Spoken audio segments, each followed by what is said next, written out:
Can you please give a Springfield, Massachusetts welcome to Mr. Glenn Robinson III? Awesome.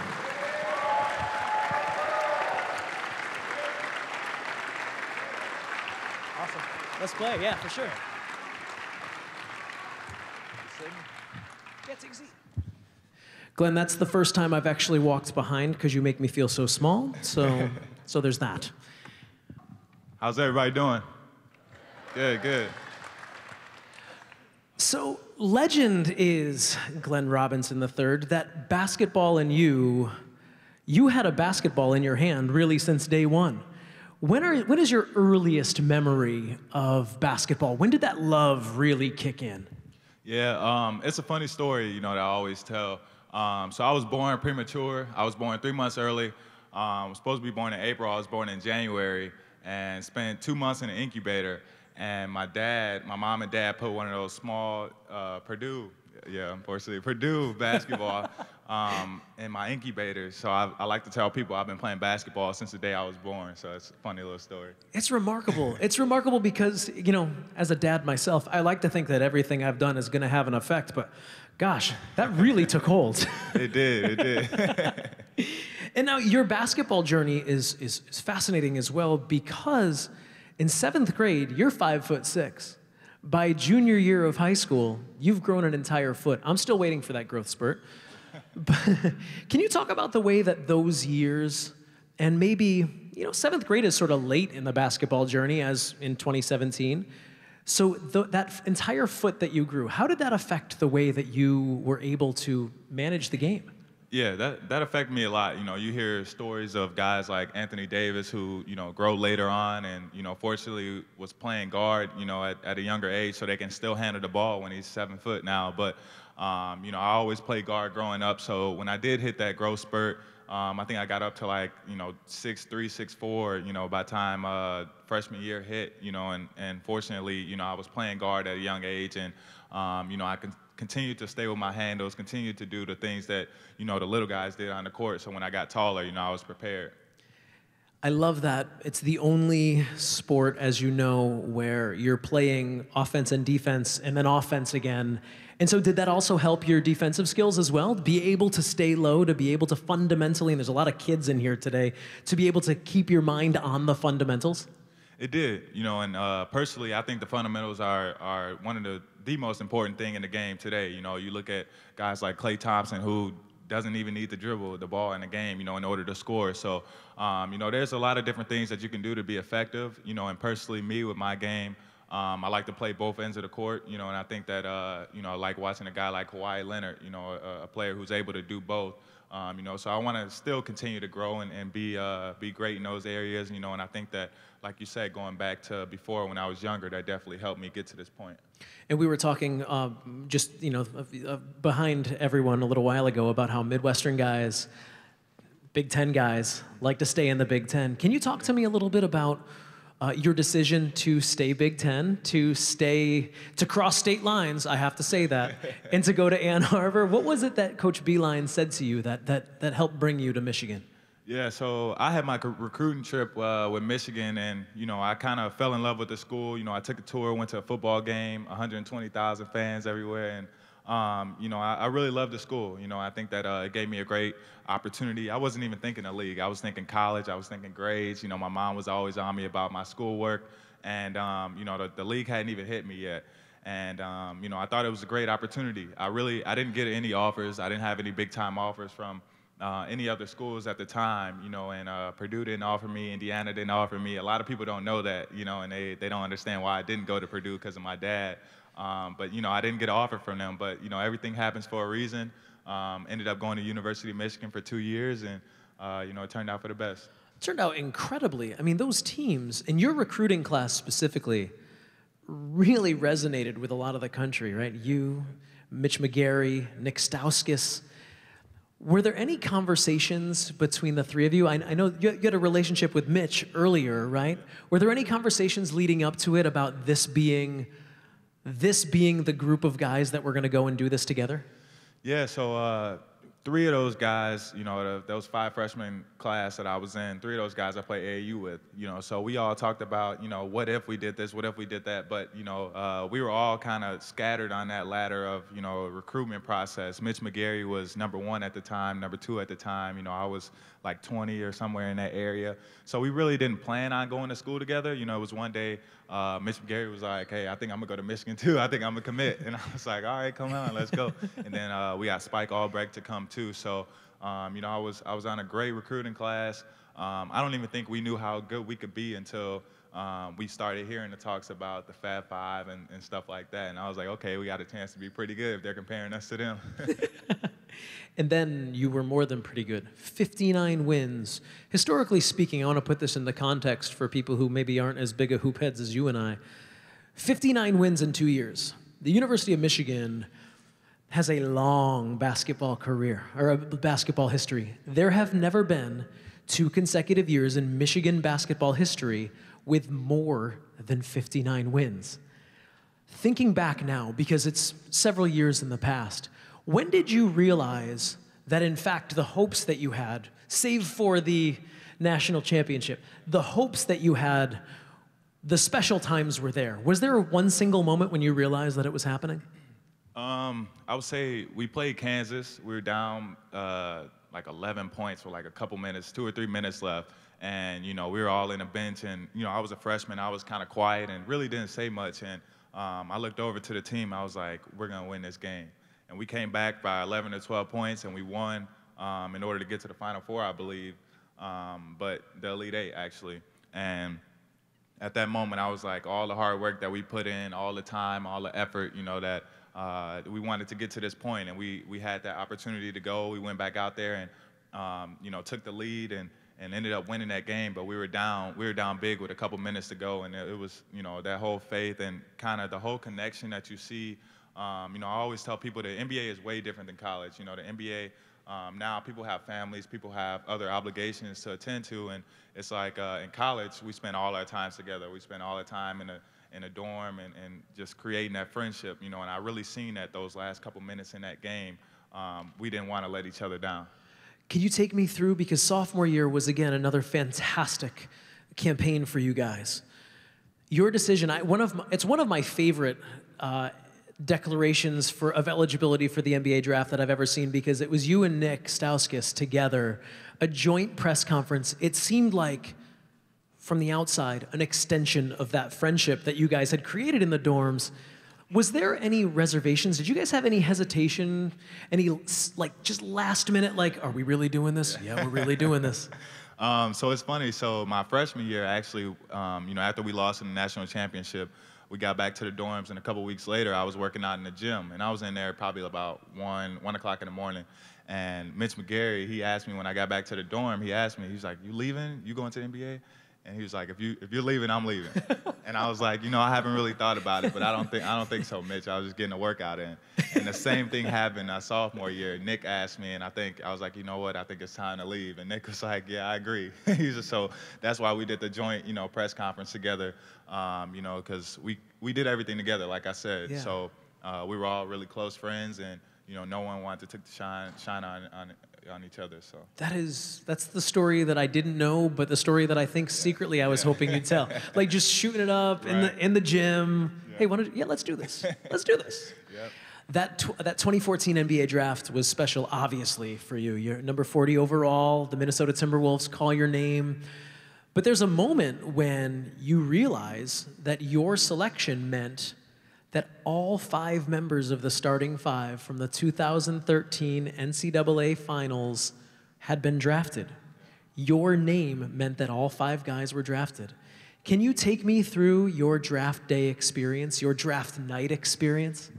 Yeah, so I didn't go to the draft in New York. I stayed at home in Indiana. I had a party with my family and friends and family and just everybody close to me. And we just had a gathering, had dinner, and then it seemed like forever. So to get to the second round, you know, you got to go through to get to the 40th pick, all 39 seemed like an hour long each. So I can't count how many times I went to the bathroom. I can't say how nervous I was. And to just hear my name called, you know, I didn't care where I was going. to get drafted. That was something I always had dreamed of since I was little, and since I was your guys' age. So, it was just an honor and just a pleasure to be going to Minnesota.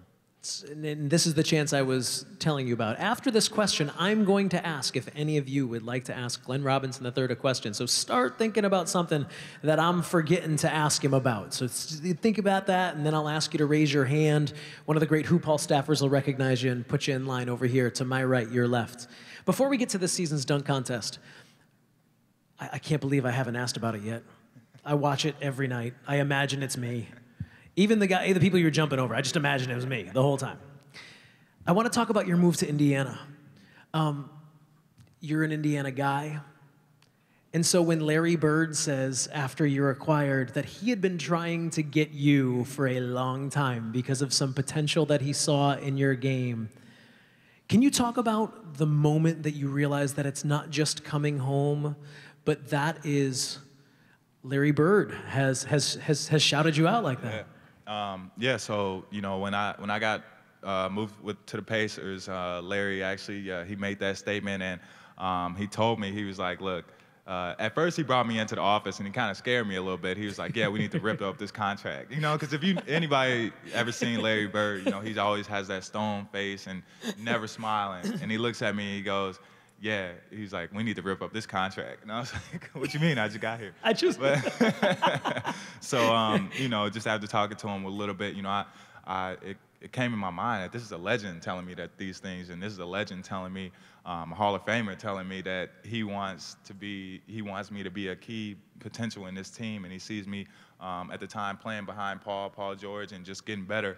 And, I really took his advice, and I worked as hard as I can, and he was like, in a couple years, he was like, we're going to re-sign you, and he was like, I want this to be a lot more. I want you to continue to work as hard as you can. So, that really, seeing Larry in the gym every day I go in there, he was still in there last season every day. He's been in there watching us. So, it means a lot that him himself, wanted me to come to the Pacers. Yeah. Now, in terms of your dunking, the legend is that middle school, high school, you became obsessed with throwing down, like to the point where you would wear ankle weights, which tells me that there's still potential for me to get up, because I just got to start wearing. I think that's the only thing. I just got to wear ankle weights. You were ankle weights. You started maybe seeing a personal trainer to work on your vertical. And your vertical is also legendary. Is that true? Were you that? And what was it about the art of dunking that just seemed so appealing for you? You know what? Just growing up, just watching highlights of MJ, I was a huge LeBron fan. Just at the time, dunking was the thing to do, the thing that everybody wanted to do, But what I think is even better, nowadays, and kind of the culture that we're creating nowadays with basketball, and a lot of it, has to do with the Warriors, Steph, Clay, and all those guys. But I think the whole NBA in general is beginning to become, a three-point league. Everybody wants to see that. Everybody wants to shoot three-pointers. So when I was growing up, all I wanted to do was dunk. When you guys are growing up now, everybody wants to shoot three-pointers. Everybody wants to hit threes. Nobody even wants to lay up, dunk, whatever. It's all threes, which I think is great because, honestly, I spent too much time working on my dunking and not enough on my shot. So if you guys, younger kids can't dunk anyways, but all I was trying to do was dunk. And my grandma used to yell at me all the time, you need to work on your shot. You need to work on your free throws. And, finally, I got to that age where I stopped. I wore all that stuff and I did all that, but I stopped trying to dunk, so I was able to focus on my shot. And then it seemed like as soon as I did that, I was able to dunk. So, I think everything comes with time. I had to wait a little bit of time, but I had the videos, the DVD videos about vertical. I had the jump shoes. I had anything you could name. I was trying to dunk. I was obsessed with it. Did you? Yeah. Now's your chance. If there's a question you'd like to ask Glenn Robinson III, you may put your hands in the air, and one of the great Hoop Hall staffers will recognize you and put you in line. I like that because the more people are moving out 20 feet or so, the more open the lane's going to be for you to throw down. Exactly. Exactly. Let's fast forward to the 2017 NBA dunk contest. I mean, it is one that, from your dab dunk to the jumping over everyone in the gym dunk, it was, again, I keep using the word and I mean it, it was artistry. And it strikes me that you are sort of an artist in the air. Is there part of dunking the showmanship, the artistry that you take particular pride in? I would say the setup. The setup is, especially in a dunk contest, the setup is something that really people don't really think about when they think about the dunk contest, Yeah. and I didn't even think about it, and I had some help. Paul George was telling me some ideas to do, but my first dunk, when I stacked the two people on the shoulders, I tried to just get the crowd hype. I tried to act like I was going to jump over one person, then the second one, So I think that in a contest, I think that that's something I really enjoy doing, is getting the crowd hype and just seeing the kind of anxiousness of people. Was there one moment in that night where you were able to look into the crowd and see just how hype everyone was? That the first dunk that I did, Chance the Rapper, he was actually standing up on the sides yelling, and he was pretty excited about the dunk, him and Dwayne Wade. So, I think that was pretty cool. Two more Midwestern guys. Yeah, exactly. You guys stick together. Stick together. Finally, Glenn, and this is my last question before the hard ones get asked over there. The fastball's coming. What is it like for you in the early stages of your career, with your entire career still ahead of you, to be sitting here on center court of the Naismith Memorial Basketball Hall of Fame today, underneath the watchful eyes of all those who have come before?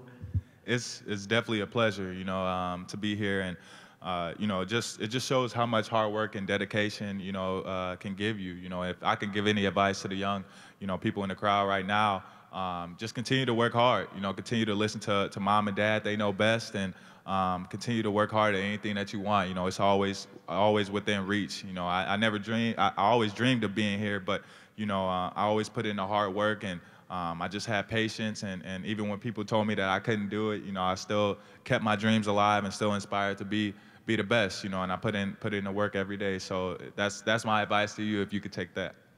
Awesome. Awesome. All right, let's get the fan questions going here. And I only have 2 requests from the fans who are going to ask some questions, that you let me hold the mic and that you introduce yourself to Glenn before you ask your question. Hi, I'm Zara, and I'm from Connecticut. And how many hours of practice did it take to get into NBA? What's up, Zara?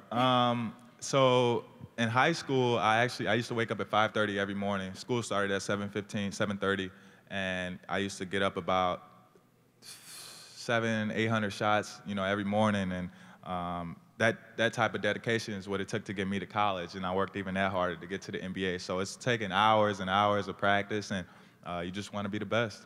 Cool, thank you. No problem. Thank you, Zara. All right, hey, look at the hustle. I love that. I'm River from Gloucester, Rhode Island, and can I see you dunk? Can you? You knew that was coming. Can he see you dunk? Yeah, I'll dunk at the end if I can dunk on one of the hoops. That'd be great. Really? Yeah, I'll dunk. I was at the afraid end. to ask. I'm not gonna lie. It's all good. I got you. Hi, I'm Sam. I'm from Seattle. When did you start playing AAU? I started playing AAU around, not until 6th grade, I believe. I was in 6th grade, and I started playing with a team called SYF from Indiana. And that really just gave me a lot of different exposure to, because there's a lot of great talent around the country, and I was just surrounded by Indiana guys. So to be able to go against the best, a lot of those guys are in the NBA now, play AAU. Thank you. Yep. Was that important to be able to see what other styles across the country were like? It definitely was. Man, we got kicked a couple times. We lost by 20, 30 a couple times. But to see the talent and to see where you need to progress and work on, I think that's a cool thing about AAU. For sure. Hello, my name is Wells, and I'm from Maryland. And who inspired you to play? Actually, my mom inspired me to play. My dad played professional as well, so there was, that inspiration always. But my mom was always in the driveway with me. She ran me to every practice, every game that I had, so my mom kind of inspired me to keep going and keep playing. Big ups to all the moms. Yeah. For sure.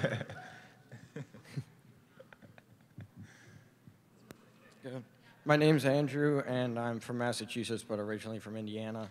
So what did it feel like to be drafted? It felt great, something I had always dreamed about, and to finally see all my hard work pay off, and it was really just a blessing, and I can't even describe the feeling of being drafted. Where are you from, in Indiana? Indianapolis. Oh, Indianapolis, okay. Yeah. Go Thank Pacers. I told you these were the hard ones. These are the hard questions. Hi, I'm Jules, and I live in Groton, but I'm from South Carolina. At the end, can my camp take a picture with you? Sure, we'll get a picture, Jules. What's up, Cam? All right. How's it going, bud?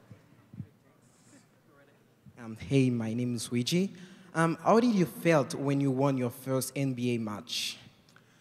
I felt great. I think that my rookie year, I forget exactly who we were playing, my first game that we won, but the first time I scored was like, I think that's a pretty big deal in the NBA, the first time you score, and probably every NBA player can tell you. We were playing New Orleans at New Orleans, and I got fouled on a jump shot, and it was a vet. I forget actually who it was, but he told me, he was like, you need to shoot it. He was like, I know you're a rookie. It was at the end of the game. We were winning by 20. He's like, you need to shoot this ball, get your first point. And he actually fouled me, and I went to the free throw line, hit 2 shots. So that's a kind of funny story about my first points. Thank you. No problem, thank That's you. a fantastic answer. What a great moment. I wish I knew the vet. I forget who it was, but it was pretty funny. I love that because that just shows that the vets remember what that was like, grinding out those first few years. Wow. Ladies and gentlemen, please a warm thank you to Mr. Glenn Robinson III. Thank you, appreciate it. Yeah.